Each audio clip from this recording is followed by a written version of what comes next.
Everywhere you go, ICE is out of control, except for one place, where one man sent them packing, empty handed, their tough guy tactics abandoned, and it couldn't have come at a better time.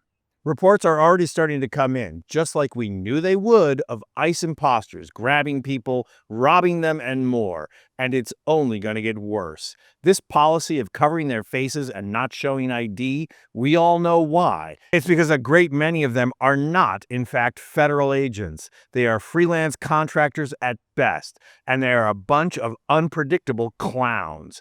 On the one hand, they are so untrained and so hopped up about being able to act without restraint that they do stupid stuff like this.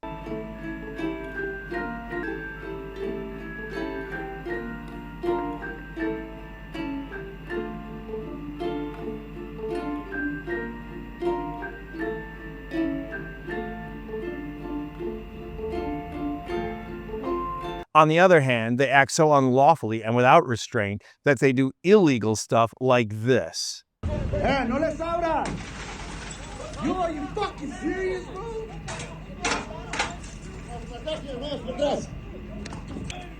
You want to go to jail? Fine. You got it.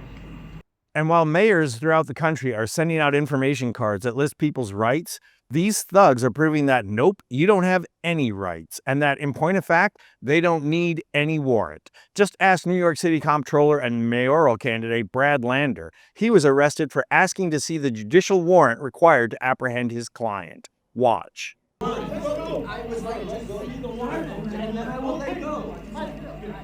Just see the warrant. Let's go. Let's go.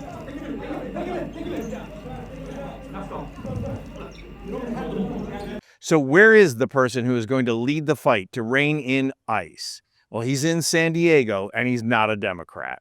In fact, many people on the Christian right would claim that his boss is a Republican, but they would be wrong. His boss is, in fact, a former Middle Eastern radical, so difficult at best to categorize him as a Republican.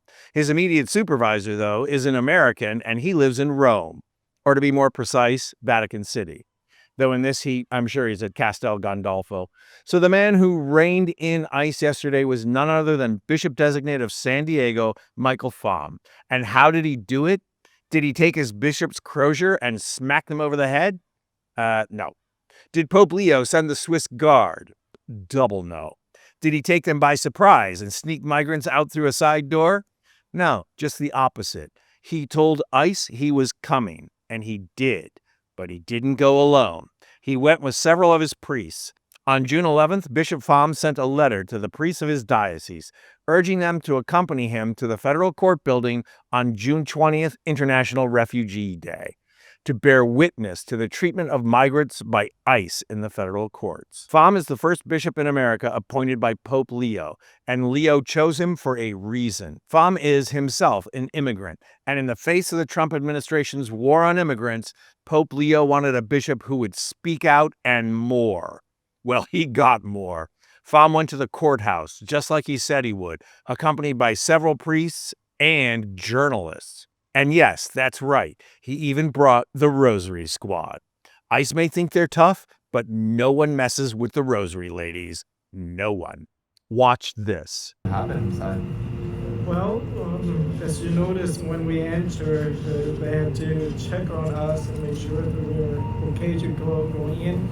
And they led us up to the fourth floor.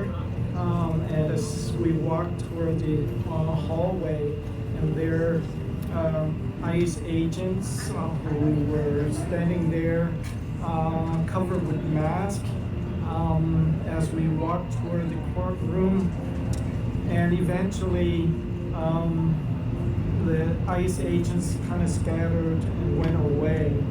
Yeah, it was evident that our presence made a difference. You know, there's a lot more peace from what I've heard. The ones that are law-abiding, you know, answering the call to come to court, they weren't being, detained right afterwards, no matter what. And whatever we can do as the law allows, we will work with the people and support the people along the way.